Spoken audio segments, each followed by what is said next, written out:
TikTok will sue the Trump administration over the executive order banning it from the U.S. A group representing the app's 80 million American users is filing a similar lawsuit.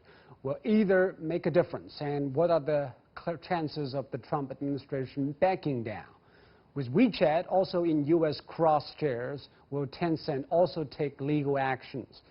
And would a ban in the U.S. matter anyway? To talk about these issues, I'm joined by Wang Huiyao, president of the Center for China and Globalization, Professor Jeffrey Townsend, host of Jeff's Asia Tech class, and Edward Lehman, managing director of Lehman, Lee & Xu. That's our topic. This is Dialogue. I'm Zhou Yue.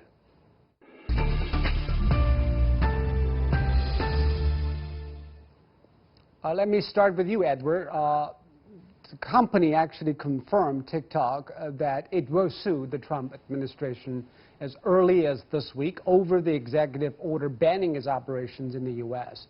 So on what legal grounds can the company file this kind of lawsuit?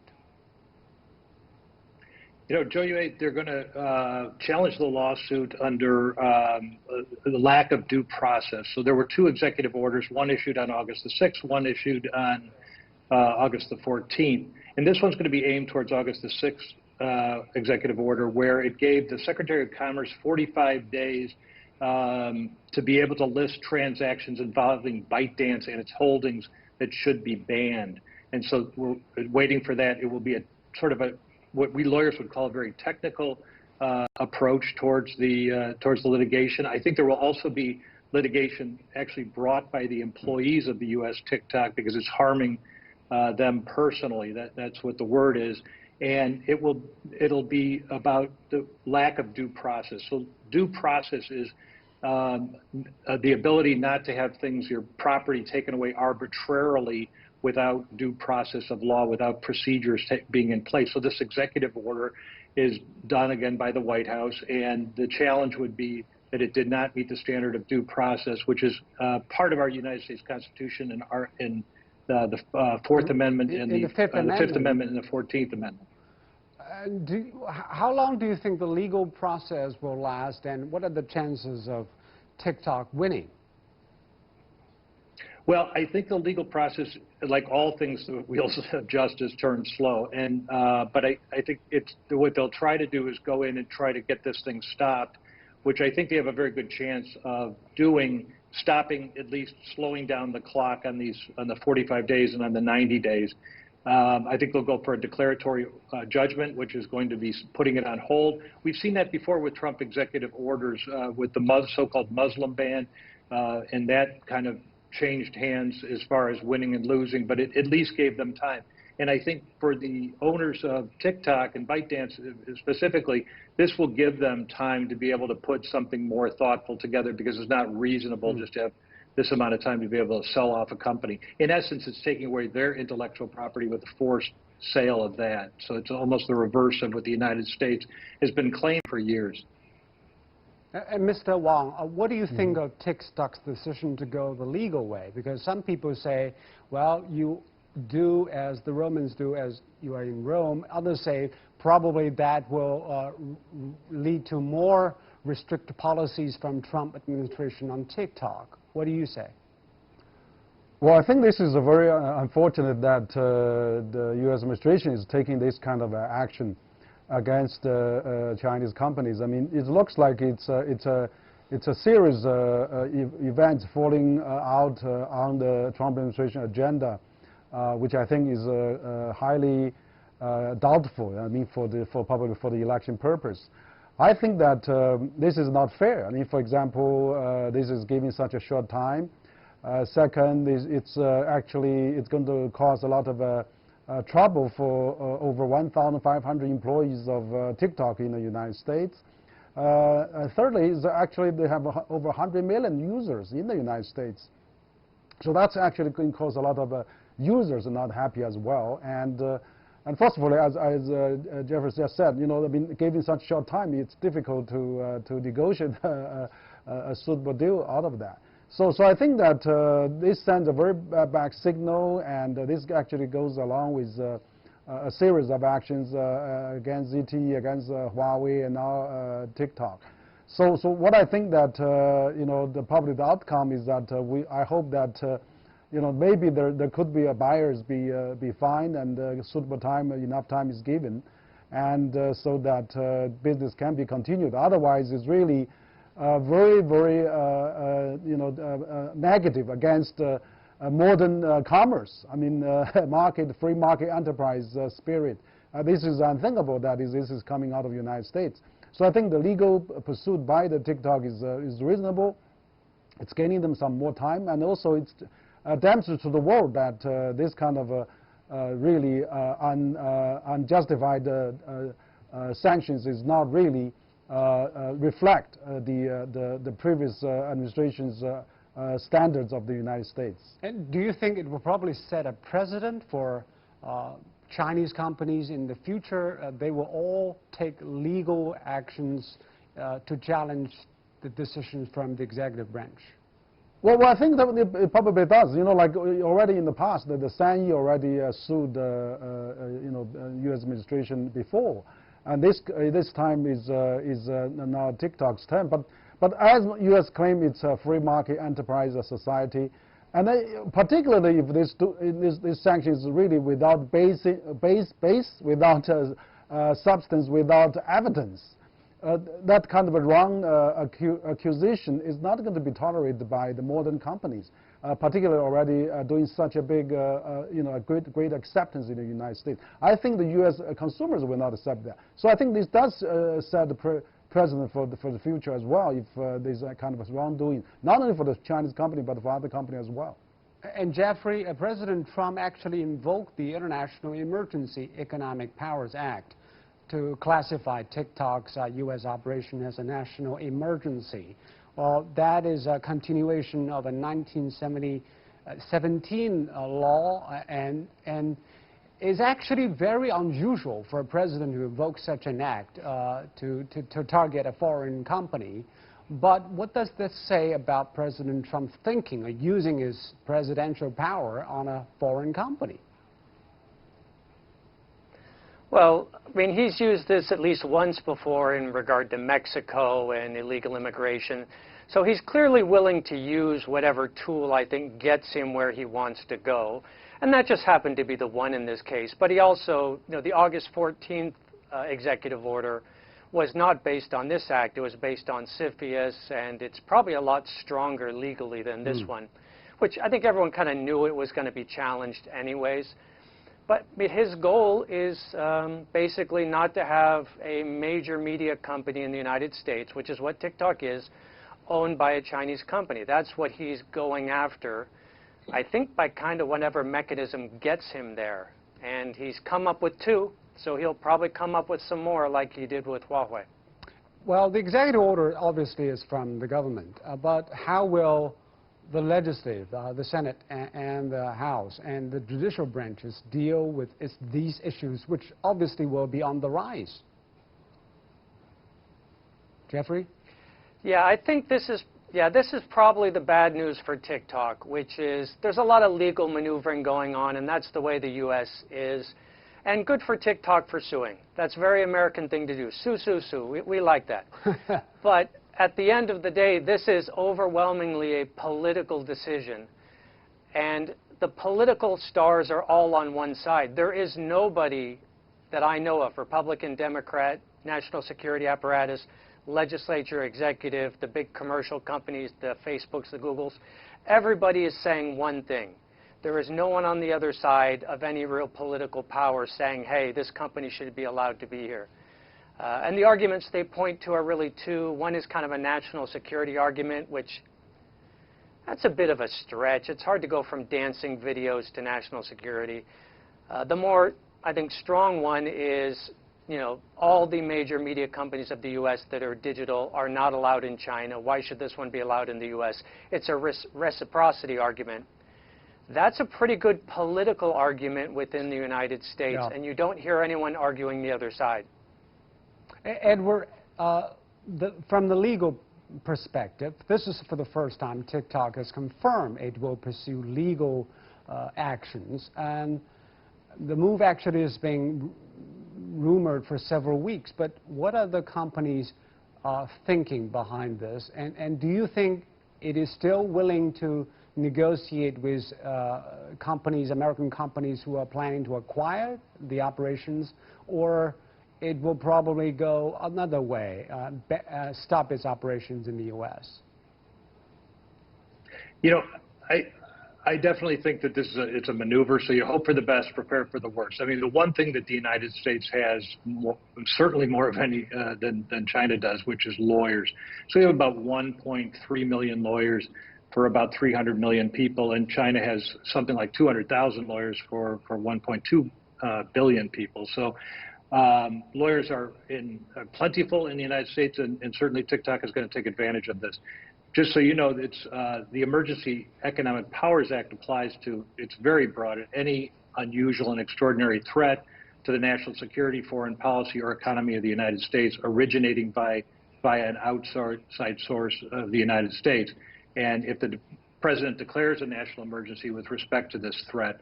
So now we've seen it at least once with regards to ZTE and Huawei, and that was very successful, and that was not met with the same kind of pushback and litigation. I think they're going to have litigation here. Justice delayed is justice denied, and I think what we'll see that this will go all the way throughout the legal system, so it's going to take a bit of time, even if it is a done deal. I think that it'll go to federal courts. Some of those courts, they're lifetime appointees, and their opinions will be different than the White House's, that's for sure. We've seen that before, and then it'll go to the Court of Appeals, and it may or may not go to the Supreme Court. So I think the one thing we have to keep in mind is that the legal process here actually makes law, and so this will further develop this 1917 Executive Emergency Act, and it will basically hone it and make it something that it is different from today. But I don't think it's over, and I think that TikTok has some way forward here. At least we'll also see what I talked about a little bit before, and some of the other guests have talked about, is the employees are going to be suing, and they'll be losing some property rights. Do I think it'll end in a sale? Most probably it will, and hopefully that will be beneficial for all sides. I don't think it will lend to shuttering the shop without getting some economic value from that. What's most unusual, though, is that this is going to be brokered by the United States government, and that Mr. Trump is looking to get some money for that brokering. So that's kind of a new moment. Mr. Wang, what is your reading of the tactics of ByteDance? Is ByteDance trying to buy some time, or is ByteDance considering that maybe it is not the good time to make a deal with the U.S. partners because under a lot of pressure? And forget about the deal. What is the tactics of ByteDance? Well, I think ByteDance probably have several reasons to pursue. First, of course, they want to declare to the world that they are unjustly treated, and they are being wronged, and they actually suffered without reason for such a successful business in the United States, which is the most high grounds on the market spirit in the world. Second, I think they do want to buy a bit more time, because this has such a short time. It's hard to for this $1 billion company to sell that at such a short notice. So I think that is also another reason. Thirdly, I think they really want to let people see what are the evidence. They want to see what are the counter arguments that U.S. government can give in the proceedings in this process, that what wrong they have done. So I think they are serving several purposes. Of course, they have also been one of the reasons that, as some guest has mentioned, that the U.S. business, some of them may not be happy with TikTok, like Facebook and things like that. So this is really to show that how we can get this high-profile event to be known to the world, and maybe in the future of U.S.-China trade negotiations, maybe something can be done on that part. And finally, I think it's also it's a high-profile case to the world, and actually TikTok is ByteDance is gaining some more application, more downloads, and more recognition beyond the U.S. Like in Europe, Germany has now welcomed ByteDance to set up a head office there. Ireland, ByteDance announced they're going to invest $500 million to set up an R&D center in Ireland. So I think with such a high-profile case, they are gaining a lot of international recognition, a lot of international branding, acceptance. So it may not be a totally bad thing for TikTok if they handle properly. So I think by having filed this lawsuit is exactly one of the due process they have to go through. What about the business side? Jeffrey, Microsoft has been in talks with TikTok. We know there were reports that suggesting Twitter and Oracle have also been in discussions. What are their motives? For Microsoft, they still have LinkedIn, they have games to run on platforms, but what is it in for Oracle? Yeah, there's been a couple names that have come up, and now individuals are saying, I'm going to buy TikTok. I mean, a lot of this is not real. I don't think anyone thinks Twitter is going to buy this. Oracle has led to a bunch of little jokes online of on-premise TikTok where you have to load a server into your house to use it. But everyone's thinking about Microsoft, and the rest looks like, M&A maneuvering. And Microsoft is kind of, it's a B2B company. They serve companies. They're not a big consumer-facing company. Unfortunately, the natural acquirer, the natural acquirer is probably Facebook, but I don't think the antitrust people would ever allow that, and I don't think anyone would be excited about that. So Microsoft is kind of, I guess, I don't know, the best of the bad options probably, and we'll see. But it's also unclear whether this company can even be purchased, because it's not the staff in the U.S., it's the engineers and the algorithms and all the brain power in China that is the core of this company. It's not clear to me you can transfer that in an easy way. So, it's a little tricky as an M&A situation anyways. We've also collected some opinions on social media on the case. Let's check out what some of them have been saying about the possible acquisition by American companies. Born Free 84.5D said, we are going to allow TikTok to be bought by Microsoft or Twitter? Are you crazy? Trump better give a plan here, or we are subjecting ourselves to more censorship and social media indoctrination. This social media user seems to doubt whether an American business should buy a company like TikTok. But do you think, Jeffrey, acquisition of TikTok will give either Microsoft or Oracle a boost in their business and a change of gear to more social media businesses rather than their previous ones? I mean, the sort of sad part here is ByteDance did everything right. They really built a great product. People really do like it. It's one of the major business stories of the last 3 to 4 years is the explosive adoption of TikTok. So that's great. And unfortunately, the whole U.S.-China situation escalated, and they became, to some degree, a pawn in this. But the product itself is great, and people love it. I use it every day. And can you actually transfer that to another company? Is it going to be the same thing? Facebook has already launched a copycat called Reels, which I think everyone agrees is not very good. That's the one thing everyone agrees on, is we don't really like it.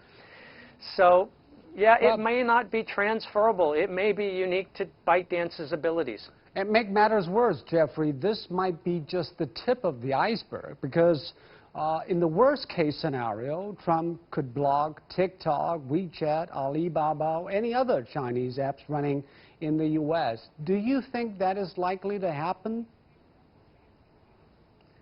I don't think it's about digital. I think it started as a trade dispute, and then it became a technology dispute, Huawei. And this is really about media and information and search. That's what the argument is about between the U.S. and China now, with TikTok being the case study. But how so far I don't will think it's going to Trump go into e-commerce. I think it could go into financial services. I think it could go into web services. We all thought this was crazy 3 years ago when the first tariffs got applied. And it did escalate far beyond what anyone thought would happen. So this could be just the beginning. But the people in White House should understand that will be very costly for the United States as well. Are they really ready to pay that cost? I think a lot of this is Trump, personally. And after the election in November, I think if he stays in, then escalation is a definite possibility. I think if he goes and Biden comes in, I don't think it's going to de-escalate, but I wouldn't necessarily think things are going to keep going up like they have been.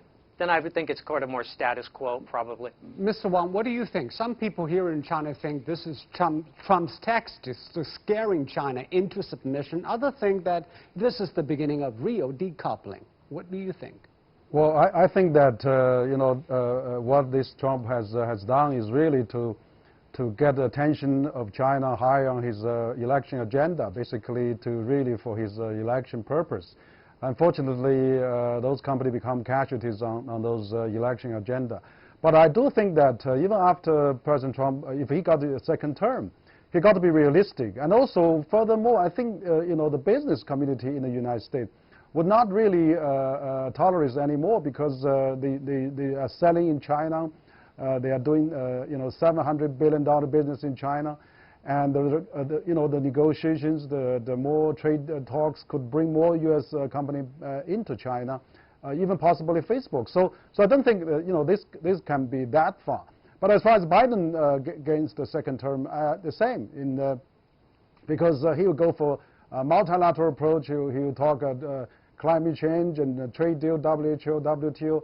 Whereas all those channels are open for talks with China as well. So I think that things can be a bit different then because people will be more realistic.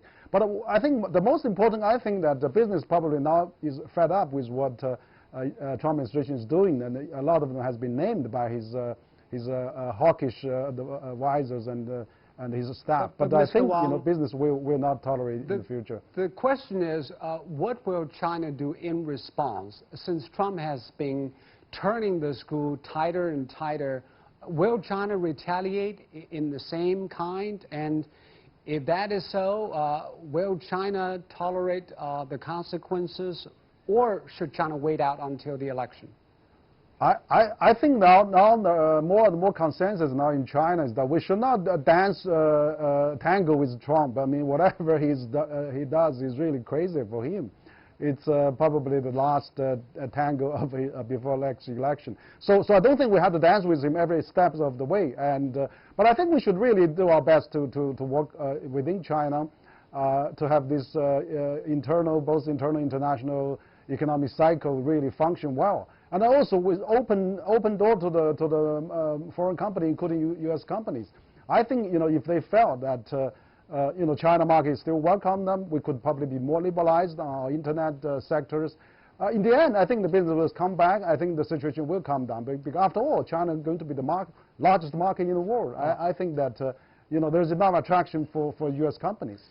Mr. Wang, you said that what Trump did was crazy, but last week I interviewed the president of the China-U.S. Business Council, Craig Allen. He said some American businesses also share the similar sentiment. They say that China's treatment of U.S. tech companies before is what led to the U.S. treatment of Chinese companies now. What do you say to that? Well, Craig is probably right, because I think China does need a lot of improvement. Actually, China is doing, China passed the foreign investment law last year. China this year now is open all the financial sectors. China is even more open to many other companies. So I think the best policy is to open up even further, so that we can counterbalance what the U.S. government has been doing on China. I don't think we should really go for tit for tat, and because for the business side, in the end, is that the business connection, business intertwine will really bond both countries together. And so we may suffer a little bit at the expense of a few companies now, but I think in the long run, if we get U.S. business on side, if we get U.S. business with us, I think that President Trump will have to answer to his business community in the end. I mean, any government will have to do. Okay. So I think that's China. Maybe also let's have trade negotiations, and even those ByteDance and Google, Facebook, Twitter entry to China could be on the table to talk about with both governments when they negotiate trade deals. We've also collected some opinions of social media users on the American tech companies' response on the case of TikTok. Nabila Ahmed has said, in a private dinner at the White House, October, Mark Zuckerberg made the case to President Trump that the rise of the Chinese internet firms threatens American business and should be a bigger concern than reining in Facebook. He mentioned TikTok specifically. So, Edward, do you think the American tech companies might be the force behind the Trump's decision because they are a little bit intimidated by the meteoric rise of Chinese tech company success? Oh yeah, I mean, they're not innocent parties. It's ironic because a number of weeks ago they were paraded on Capitol Hill to speak to Congress to talk about them having too much control over, being essentially monopolies and non-competitive and having such control over media that's now being distributed on their platforms.